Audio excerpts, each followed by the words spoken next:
Bonjour, je m'appelle Int et ça fait plusieurs années en fait que j'ai dans mon cœur le désir de témoigner, mais j'ai jamais vraiment eu la force de le faire. Et puis chaque fois, je me disais comment je pourrais partager ce témoignage en fait, parce qu'en parlant de ce qu'on a vécu, de sa propre expérience personnelle, on se met à nu. Donc forcément, on est plus vulnérable. Mais aujourd'hui, j'ai décidé de lui faire confiance parce qu'en réalité, ce que je suis moi aujourd'hui, c'est un miracle. Et je peux pas juste garder ça pour moi parce que c'est pour sa gloire en fait. Donc pour commencer un petit peu par rapport à mon histoire, en fait, moi depuis que j'ai l'âge de 6 ans, ma petite sœur Aïn et moi, on a subi beaucoup de violences physiques et psychologiques et de manière très régulière. Et on vivait sous une pression permanente. Chaque pas de travers, c'était toujours une occasion pour lui de déverser sa colère sur nous, soit par des coups, par des paroles blessantes et rabaissantes. Et en plus de ça, il avait réussi à installer en nous un sentiment de honte et de culpabilité. Et ça a duré jusqu'à mon adolescence. À cette époque-là, on vivait en France et personne n'en avait jamais rien su. Même ma mère, elle ne savait pas vraiment ce qui se passait. Peut-être que certains, ils s'en doutaient, mais préféraient rester dans le silence ou dans le déni, car après tout, on ressemblait un peu à toutes ces familles. Vous savez, on allait à l'église le dimanche, on étudiait dans des écoles chrétiennes. Lui, je veux bien son rôle de parfait beau papa, gentil, attentionné, qui participait à la vie de l'église. Il faisait même partie du groupe d'intercession, il apportait parfois la parole à l'assemblée. Et en fait, bah oui, il y a beaucoup de loups qui se cachent en fait dans les églises, il faut le savoir. Et du coup, la religion a toujours fait partie de mon éducation. Je ne dis pas que je n'aimais pas Dieu, mais pour moi, c'était vraiment un devoir, quoi, d'étudier la Bible. C'était une contrainte sous peine d'avoir une punition. Et quelques années plus tard, j'ai perdu ma petite sœur Aïn. J'avais 11 ans et demi et elle en avait que 9 lorsqu'elle a fait une rupture d'anévrisme. Et en fait, on n'a rien eu le temps de comprendre parce que à 17h, elle se plaignait d'avoir mal à la tête. On est allé voir un médecin et malgré que maman, elle ait insisté auprès du médecin, il nous a juste prescrit de les faire algan. Et en rentrant, elle s'est endormie. À 20h, elle a poussé un énorme cri et en fait, c'était déjà fini. Et je me souviens encore être en train de courir chercher les pompiers qui venaient d'arriver en croyant de toutes mes forces qu'ils allaient la réanimer en fait. Mais on m'a expliqué bien plus tard que le sang s'était déjà trop répandu dans son cerveau et qu'ils n'avaient rien pu faire. Et vous savez, ce qu'il y a de plus difficile en fait quand on perd un être cher, c'est de vivre avec son absence au quotidien. Aïn et moi, on avait chacune notre propre chambre, mais elle aimait tellement, en fait, elle dormait tout le temps avec moi. Jusqu'à ses 10 ans, elle dormait avec moi tout le temps. J'avais jamais compris pourquoi, mais voilà. Et le pire pour moi, c'est que j'ai jamais vraiment pu faire mon deuil. J'ai pas eu le droit de pleurer sa mort. En tout cas, pas devant quelqu'un. Je pouvais pas demander qu'on me comprenne ou encore qu'on me console en fait de mes 12 ans. Parfois avec maman, on se cachait juste pour pleurer toutes les deux dans sa chambre. Mais lui, il voulait pas que je pleure. Parce que voilà, il me disait je devais être forte pour ma maman, pour ma petite soeur Maëva, elle avait juste 3 ans. Et vous savez, quand on garde toutes ces choses pendant des années comme ça, la violence, le rejet, la culpabilité, la douleur ou encore la honte, un jour ça finit par éclater. Et c'est ce qui s'est passé en fait 10 ans plus tard. Et après ça, on est venu vivre à Madagascar. Et durant toute mon adolescence, je me suis beaucoup cherchée. J'ai commencé, comme beaucoup, à boire assez tôt quand même, à 14 ans, à fumer, comme beaucoup de mon âge. J'ai été en couple très tôt, à 15 ans, avec un homme qui avait presque 10 ans de plus que moi. Et au fond, je crois que je recherchais une certaine figure paternelle qui me manquait vraiment. Et c'était une relation où j'étais complètement dépendante émotionnellement. Même en sachant qu'il me trompait, je continuais d'accepter cette situation. Et encore une fois, je me suis retrouvée sous l'emprise d'un homme violent psychologiquement et physiquement, extrêmement possessif, qui me rabaissait, il me tenait parfois des propos mais vraiment dégradants sur mon physique. Et qui soit dit en passant, ça touche beaucoup l'estime de soi quand on a 16-17 ans et que la personne censée vous aimer vous fait clairement comprendre que vous avez des nombreux défauts au niveau de votre physique. Mais après, c'est quelque chose qui vous marque dans le développement de votre confiance en soi en tant que femme. Et peut-être que vous devez vous dire, mais qu'est-ce qui va pas chez moi? Mais en fait, je suis certaine qu'il y a beaucoup plus de gens qu'on imagine qui vivent ce genre d'histoire. Et à côté de ça, par contre, à côté, j'ai découvert la passion de ma vie. C'était la danse, donc j'avais 15 ans. Et durant les 4 années, j'ai intégré une compagnie de danse et j'ai vraiment vécu un rêve en fait. J'ai trouvé à travers la danse une motivation et une raison de vivre. Et en fait, après mon bac, j'ai voulu quand même poursuivre mes études. Et du coup, je suis retournée en France et là, je repartais complètement à zéro, loin de ma famille, sans homme, puisque je me suis séparée de l'homme avec qui j'étais, sans homme possessif qui m'oppressait, mais aussi sans la danse du coup. Et là, j'ai commencé à vivre. Mais malheureusement, j'ai pris de mauvaises habitudes qui sont venues finalement à fur et à mesure des véritables addictions. Quand l'alcool était pour certaines personnes un moyen de s'amuser, pour moi ça devenait une habitude en fait. Et c'était d'abord tous les week-ends, puis après c'est devenu tous les jours et même parfois dès le matin, ça devenait de pire en pire en fait. Et c'était plus un plaisir ou de l'amusement, la réalité c'est que je supportais pas la solitude. Je supportais pas d'être seule et ça m'angoissait complètement. Et puis je buvais de plus en plus et c'était jamais assez, ça finissait par des crises, des disputes, des larmes. En fait c'était le seul moment où je sortais tout et j'évacuais tout, alors forcément à chaque fois c'était une explosion quoi. Et les gens autour de moi ils commençaient à avoir parfois du mal à calmer mes crises de colère, d'hystérie.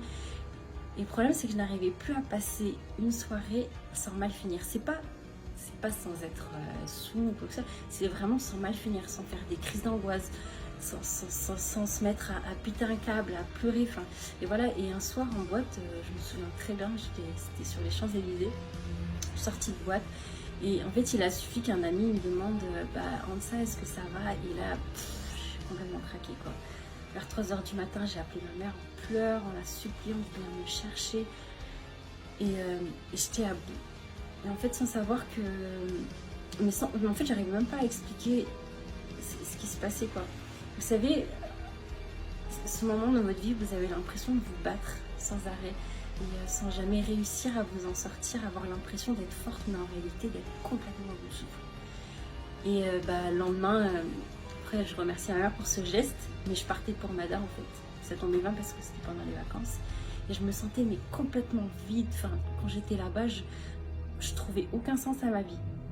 Je suis même retournée à un moment donné vers mon ex, qui à ce moment-là en plus était en couple. Et mais encore un soir, j'ai complètement explosé. J'étais remplie de haine et toute la rancœur en fait elle est sortie. Et le problème c'est que ma mère était là et elle m'a vue dans cet état déjà complètement saoule et en plus vraiment c'était pas juste de la colère, c'était de la haine parce que je sortais des trucs vraiment horribles quoi. Et elle était là à me tenir la main jusqu'à 6h du matin et elle me voyait mais totalement impuissante en train de crier toute la rage, toute la colère que j'avais accumulée dans mon cœur pendant toutes ces années. Et elle venait de réaliser en fait la souffrance que je trimballais sur moi pendant tout ce temps. Et après ça, je me suis dit que c'était impossible pour moi de retourner en France si je trouvais pas, je sais pas, une nouvelle philosophie de vie, une nouvelle manière de penser, enfin un sens à ma vie quoi. Et un soir, on regardait le cahier où on avait classé toutes les lettres et les dessins que les gens avaient fait pour Aïn quand elle était décédée. Et en fait, je tombais sur une feuille où je reconnaissais l'écriture de ma sœur. En fait, il y avait un verset biblique qu'elle avait écrit. Et tout en bas de la feuille, il y avait une petite note qui disait PS, tout point, en ça, il faut avoir du plaisir à vivre, même si c'est difficile. Et en fait, j'ai regardé la date et elle avait écrit 2 semaines avant sa mort. Et j'étais sous le choc parce que, en fait, le verset au-dessus, ça avait absolument aucun rapport avec moi, rien. Et je sais pas si vous réalisez, j'aurais pu l'avoir lu genre quelques années plus tôt, mais c'est certain que l'impact à ce moment-là, il aurait pas du tout été le même. Mais voilà, il a fallu que je tombe dessus. 10 ans après, à ce moment précis de ma vie, un message qui venait presque de nulle part en fait. Et je retrouve ce message qui m'était adressé et qui me dit en ça, il faut que tu aies du plaisir à vivre, même si c'est difficile. Et en fait, pour moi, c'était un message de Dieu aussi. Et je ne le réalisais pas encore. Donc, j'ai décidé de me reprendre en main. La route a été longue. Franchement, elle a été tellement longue. Je suis retombée plein de fois. Mais j'étais un peu moins dépressive. Je faisais plus trop de crises d'angoisse. Mais pour autant, ça ne m'a pas empêché de garder mes addictions et mes habitudes. Et en fait, le grand déclic, il est arrivé grâce à ma soeur Maëva. Parce qu'elle était en train de vivre un combat physique, psychologique et spirituel très intense. Je peux pas trop détailler, mais en gros, c'était très dur, elle traversait un passage de sa vie vraiment très très compliqué. Et moi en fait non seulement j'y croyais pas, surtout à la partie spirituelle j'y croyais pas. Du moins je refusais d'y croire et je continuais à faire ce que j'avais toujours fait, c'est-à-dire faire la fête. Et puis moi vous savez je sais pas trop faire les choses à moitié. Et un matin je suis rentrée une nouvelle fois éméchée et je l'ai vue en fait dans une telle souffrance. En fait, j'aurais du mal à vous décrire parce qu'elle souffrait tellement et je la voyais, elle créait toutes ses forces, elle essayait de s'en sortir, mais il y avait quelque chose. Et j'ai pleuré en la voyant en fait. Je lui ai demandé pardon.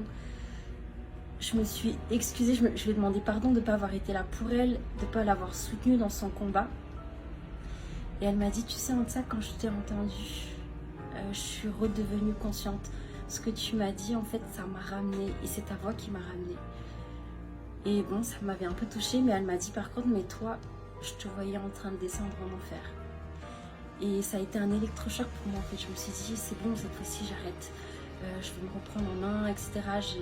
Et c'est vraiment ce que j'ai fait, en fait. J'ai commencé à prier, à lire ma Bible, j'ai arrêté de boire, j'ai arrêté de fumer, j'ai arrêté de sortir. J'ai vraiment tout arrêté, quoi. Mais en fait, une fois que les choses sont redevenues normales et que les choses ont recommencé à aller mieux, j'ai repris encore mes habitudes. Et avec le recul, je comprends pourquoi. Parce que la raison pour laquelle j'avais arrêté, c'est uniquement parce que j'avais peur. J'avais peur du diable, j'avais peur des mauvais esprits, j'avais peur de ces trucs, j'avais peur d'être attaquée en fait. Et que c'était une manière pour moi de me protéger. Mais choisir de suivre Dieu par peur, en fait, ça ne peut pas marcher. Quand on décide de le suivre, c'est uniquement par amour et ça, je l'ai compris plus tard. Alors en fait, comment ma vie, elle a finalement été transformée? Eh bien, un jour, j'en ai eu marre. J'en ai eu marre de m'épuiser, à sans cesse essayer de me battre par mes propres forces, de tout supporter sur mes petites épaules. Et en fait, c'était en août 2016, pour la première fois de ma vie, je me suis abandonnée à Dieu. Je me suis vraiment abandonnée, je lui ai dit, écoute Seigneur, je suis fatiguée d'en faire à ma tête. Là, j'ai vraiment besoin de toi dans ma vie, je ne veux plus continuer comme ça. Et s'il te plaît, change-moi, change ma vie. Fais quelque chose parce que j'en ai marre. Et fais ta volonté à partir de maintenant parce que j'en ai assez en fait de me casser la figure sans arrêt. Mais cette prière, en fait, elle a été tellement sincère, elle sortait tellement de mon cœur. Et vous savez, il a répondu.